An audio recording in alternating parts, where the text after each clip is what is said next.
Acid peptic disorder.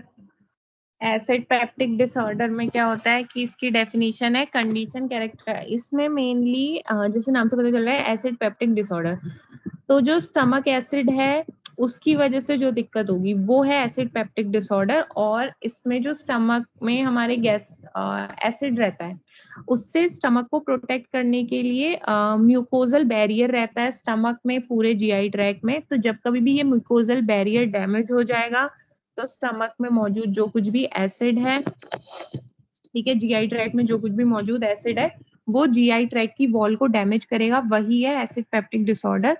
तो condition characterized by mucosal damage characterized caused by pepsin and acid primarily affecting stomach and duodenum। जैसे कि मैंने बताया कि जब जीआई ट्रैक की म्यूकोजल वॉल डैमेज हो जाएगी तो जीआई ट्रैक में मौजूद एसिड पेप्सिन इसकी वजह से जीआई ट्रैक पे अल्सर्स होंगे या दूसरी कोई दिक्कत होगी, वही है एसिड पेप्टिक डिसऑर्डर। इसका क्लासिफिकेशन है कि एक इसको तीन मेन तरीके के होते हैं। एक होता है पेप्टिक अल्सर डिजीज, दूसरा होता है जीईआरडी गैस्ट्रोइसोफेजियल रिफ्लक्स डिजीज, और एक होता है ज़ोलिंगर इलियंसन सिंड्रोम। ठीक है, तो जो पेप्टिक अल्सर डिजीज है ये फिर फर्दर दो टाइप का, एक होता है गैस्ट्रिक अल्सर, एक होता है ड्यूडेनल अल्सर। तो जो स्टमक में हो वो गैस्ट्रिक अल्सर, ड्यूडेनम में हो दैट इज ड्यूडेनल अल्सर। फिर एक जीईआरडी होता है गैस्ट्रोइसोफेजियल रिफ्लक्स डिजीज। तो इसमें क्या होता है क्रोनिक सिम्टम्स, इसमें एसिड रिफ्लक्स है, हार्टबर्न है, रिगर्जिटेशन, ये चीज क्रोनिक सिम्टम्स पेशेंट बताता है। इसके अलावा जो ज़ोलिंगर एलिसन सिंड्रोम है इसमें गैस्ट्रिन प्रोड्यूसिंग ट्यूमर, गैस्ट्रिन एक एंजाइम है, ठीक है, तो ये गैस्ट्रिन प्रोड्यूसिंग ट्यूमर यहाँ पे बनता है जो कि क्या करता है एक्सेस एसिड सिक्रीट करता है। तो जब कभी भी गैस्ट्रिन प्रोड्यूसिंग ट्यूमर मौजूद रहेगा जो कि एक्सेस एसिड सिक्रीशन करेगा तो वो डिजीज है ज़ोलिंगर एलिसन सिंड्रोम। तो ये एसिड पेप्टिक डिजीज जब कभी भी जीआई ट्रैक की म्यूकोजल वॉल डैमेज होगी तो म्यूकस उससे क्या होगा जीआई ट्रैक पे पेट जीआई में मौजूद जितना भी एसिड है उससे पेप्सिन से एसिड से जीआई वॉल जो है डैमेज हो जाएगी, वही डिजीज एसिड पेप्टिक डिसऑर्डर है। ठीक है, तीन तरीके का होता है peptic ulcer disease, gastroesophageal reflux and Zollinger Allison syndrome. अब पैथोफिजियोलॉजी की बात किया तो मेन इसमें यही दिक्कत है कि जो म्यूकोजल बैरियर है, ठीक है, एक तो ये रहता है बाइकार्बोनेट प्रेजेंट रहते हैं, ठीक है, तो स्टमक में एसिड भी रहता है बाइकार्बोनेट भी रहता है, एक दूसरे के इफेक्ट को न्यूट्रलाइज करते हैं। तो कभी ऐसा हुआ कि बाइकार्बोनेट कम बनने लगा या एसिड ज्यादा बनने लगा तो इम्बैलेंस हुआ है एसिड एंड बाइकार्बोनेट के बीच में, तब भी म्यूकोजल वॉल डैमेज हो जाएगी। या फिर म्यूकोजल डिफेंस मैकेनिज्म खराब हो गया, तो ये किस वजह से हो सकता है ओवर यूज ऑफ एनसेड्स। ठीक है, एनसेड्स जो है एक बहुत कॉमन मेडिसिन है या ड्रग है जो कि क्या करता है म्यूकोजल बैरियर को डैमेज करता है, तो वहां पे ये एसिड पेप्टिक डिसऑर्डर्स होने के चांसेस रहते हैं। ठीक है, तो इम्पेयर्ड म्यूकोजल डिफेंस है। इसके अलावा एच पाइलोरी का इन्फेक्शन है, ये पेप्टिक अल्सर डिजीज करवाता है। इसके अलावा जिसमें मैंने बताया ना एनसेड्स है, एस्पिरिन है, ये सब तो कराता ही कराता है क्योंकि म्यूकोजल बैरियर को डैमेज करता है। क्लिनिकल फीचर्स क्या है, अगर पेप्टिक अल्सर डिजीज हो रखी है तो इसमें एपिगैस्ट्रिक एरिया में पेन रहेगा और फूड रिलीव्ड बाय फूड और एंटासिड्स। ठीक है, ये सॉरी ऑफन रिलीफ, तो एपिगैस्ट्रिक रीजन में पेन रहेगा, अगर पेशेंट एंटासिड खाए या फूड खाए तो वो चीज रिलीव हो जाएगी। बाकी नॉजिया वॉमिटिंग ब्लीडिंग रहती है। जो जीईआरडी के पेशेंट्स होते हैं गैस्ट्रोइसोफेजियल रिफ्लक्स डिजीज के, वहां पे हार्टबर्न, रीगर्जिटेशन एंड डिस्फेजिया, निगलने में परेशानी, चेस्ट पेन एंड कफिंग रहती है। जो जेडीएस के रहते हैं जिसमें कि गैस्ट्रिन प्रोड्यूसिंग ट्यूमर हो जाता है, उनके केस में सीवियर पेप्टिक अल्सर्स रहते हैं, डायरिया एंड वेट लॉस होता है। डायग्नोसिस कैसा होता है, एंडोस्कोपी से ही हम इसमें करते हैं, अपर जीआई ट्रैक एंडोस्कोपी से किया जा सकता है।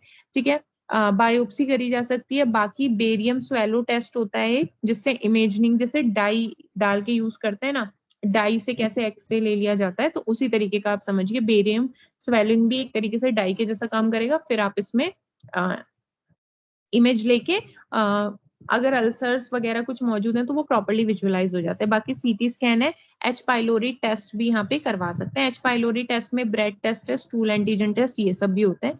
मैनेजमेंट क्या है कि अगर पेप्टिक अल्सर डिजीज है और एच पाइलोरी से हो रखा है तो आपने तो पहले एच पाइलोरी का इरेडिकेशन थेरेपी चलाना है।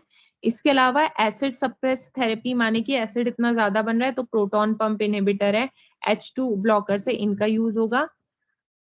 साइटोप्रोटेक्टिव ड्रग्स हैं कुछ, उनका यूज किया जाएगा बैरियर को प्रोटेक्ट करने के लिए। अगर GERD है, गैस्ट्रोइसोफेजियल रिफ्लेक्स है, तो इसका मेन ट्रीटमेंट आपने एक तो लाइफ मॉडिफिकेशन करना है, diet, weight loss, elevation of head of bed, ठीक है। इससे क्या होगा कि जो स्टमक का अपर स्पिंचर होता है ना, वो कह लो या फिर आप कह लो लोअर इसोफेजियल स्पिंचर, ठीक है। जब भी लेटते हैं तो लोअर इसोफेजियल स्पिंचर खुल जाता है, जिसकी वजह से स्टमक में जो मौजूद एसिड है वो ऊपर इसोफेगस की साइड जाता है। तो अगर आप थोड़ा सा हेड उठा के पेशेंट सोएगा तो क्या होगा, वो लोअर इसोफेजियल स्पिंचर खुलेगा नहीं और एसिड ऊपर नहीं जाएगा, ठीक है। तो this is elevation of head. इसके अलावा एसिड सप्रेशन थेरेपी, वही प्रोटॉन पंप इनहिबिटर है, ठीक है, आप देंगे इसमें। प्रोटॉन पंप इनहिबिटर के एग्जांपल होते हैं ओमाप्रेजोल हो गया, ठीक है, पेंटाप्रेजोल हो गया, और H2 ब्लॉकर का हो गया रेनिटिडिन है, सिमेटिडिन है, ये सारे H2 ब्लॉकर्स के एग्जांपल हो गए। इसके अलावा कुछ प्रोकाइनेटिक ड्रग्स भी आप दे सकते हैं। और एक होता है जैसे जो गैस्ट्रिन प्रोड्यूसिंग ट्यूमर है, तो ट्यूमर है ऑब्वियसली आपको उसको रिमूव आउट करना पड़ेगा, बाकी आप एसिड सप्रेसिंग थेरेपी दीजिए। प्रोग्नोसिस यही है कि जो पेप्टिक अल्सर डिजीजेस होती हैं उसमें 5 to 10% risk of complication present रहता है कि ब्लीडिंग एंड परफोरेशन होने के चांसेस है, क्योंकि अल्सर जो है परफोरेट हो जाता है। GERD में कुछ खास दिक्कत नहीं आती और ये कंट्रोलेबल होता है, ठीक है, इजीली इसको कंट्रोल किया जा सकता है। बाकी जो ट्यूमर है उसमें तो आपको उसे रिमूव करना ही पड़ेगा। 5 year survival rate 60 to 80% with appropriate management, ठीक है। अब ये हो गया पूरा एसिड पेप्टिक डिजीज के बारे में। कई बार बोलते हैं कि एसिड पेप्टिक डिजीज के बारे में लिखिए 10 मार्क्स, ठीक है, या फिर 5 मार्क्स। और कई बार ऐसा भी क्वेश्चन आता है पेपर में कि gastric ulcer and duodenal ulcer, इन दोनों के बीच में डिफरेंस बताओ, या फिर इसी तरीके से पूछ लेगा कि गैस्ट्रिक अल्सर फॉर 5 मार्क्स या फिर ड्यूडेनल अल्सर फॉर 5 मार्क्स। तो इन दोनों में डिफरेंस देखेंगे। तो जो गैस्ट्रिक अल्सर होता है वो अल्सर इन द स्टमक है, यूजुअली स्टमक में एंट्रम या लेसर कर्वेचर की साइड रहता है। जो ड्यूडेनल अल्सर है वो ड्यूडेनम में रहेगा and first part of the duodenum में रहता है। इसके अलावा जो गैस्ट्रिक अल्सर है more common in women 60 to 70 years old में, and duodenal ulcer more common in men 30 to 50 years of old age में, ठीक है। और इसके अलावा क्लिनिकल फीचर्स की बात करें तो जो गैस्ट्रिक अल्सर है वो क्या है, pain often more severe and persistent, nausea, vomiting, ये चीजें इसमें ज्यादा दिखेंगी, weight loss, anorexia more frequently. जो ड्यूडेनल है तो वो क्या होगा, pain often relieved by food and antacids, pain typically occur at night, waking patients from the sleep. ये इन दोनों में मेन अंतर देखा जाता है। नोजिया वॉमिटिंग ज्यादा मिलेगी गैस्ट्रिक अल्सर के केस में, वेट लॉस, एनोरेक्सिया सब वही मिलेगा, क्योंकि जैसे ही खाएगा ज्यादा एसिड बनेगा, ज्यादा एसिड बनेगा तो और उसको ज्यादा दिक्कत रहेगी, तो इसलिए उसको एनोरेक्सिया भी हो जाता है, वेट लॉस भी होता है और नोजिया वॉमिटिंग। ड्यूडेनल अल्सर के केस में ऐसा कुछ नहीं होता है, फूड खाता है, एंटासिड खाता है, तो उस चीज से उसको फायदा मिलता है। और पेन जो है टिपिकली नाइट में होता है, patient waking up from sleep. Pathophysiology की बात करें तो पैथोफिजियोलॉजी में क्या है, दोनों में, कि जो गैस्ट्रिक अल्सर है वो क्या है कि associated with reduced acid production, often associated with H pylori infection, ठीक है। एच पाइलोरी की वजह से ज्यादातर माना जाता है कि गैस्ट्रिक अल्सर हो रखा है। और साथ ही साथ जो गैस्ट्रिक अल्सर है इसमें अगर हम ना ड्यूडेनल अल्सर और गैस्ट्रिक अल्सर किस में ज्यादा एसिड बन रहा है उसका कंपैरिजन करें तो गैस्ट्रिक एसिड में कंपैरेटिवली थोड़ा सा कम बनता है, ड्यूडेनल अल्सर में ज्यादा। एंड एच पाइलोरी के इन्फेक्शन का भी देखिए मतलब किस में ज्यादा है। तो वैसे तो दोनों ही तरीके के अल्सर एच पाइलोरी की वजह से हो सकते हैं, लेकिन जो गैस्ट्रिक अल्सर है उसमें थोड़ा कम रहता है, ठीक है। ड्यूडेनल अल्सर, ज्यादातर ड्यूडेनल अल्सर्स ही हैं ऐसे जो कि एच पाइलोरी की वजह से होते हैं। कॉम्प्लिकेशन क्या होता है कि जो गैस्ट्रिक अल्सर है मोस्टली लाइक टू ब्लीड और perforate, high risk of gastric cancer. Duodenal में ऑब्स्ट्रक्शन करते हैं, परफोरेशन होता है, इसमें रीअकरेंस के चांसेस रहते हैं।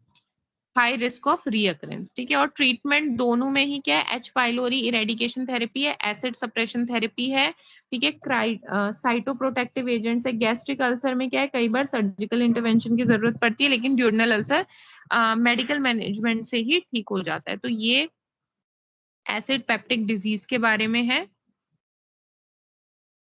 और इसके अलावा gastric ulcer and peptic ulcers, ठीक है। तो एसिड पेप्टिक डिजीज अपने आप में पूरा भी 10 मार्क्स में भी आता है, और गैस्ट्रिक अल्सर, ड्यूडेनल अल्सर, ये दोनों अकेले अकेले 5-5 में भी आ सकते हैं, या फिर इकट्ठे भी दोनों में डिफरेंस भी पूछा जा सकता है 5 मार्क्स में, या फिर दोनों का डिफरेंस 10 मार्क्स में पूछा जा सकता है। तो ये जो भी इंपॉर्टेंट है इसमें से वो सब मैंने आपको बता दिया, और जो रिपीट होता है बेसिकली, ठीक है। तो ये आपने मेन ध्यान रखना है।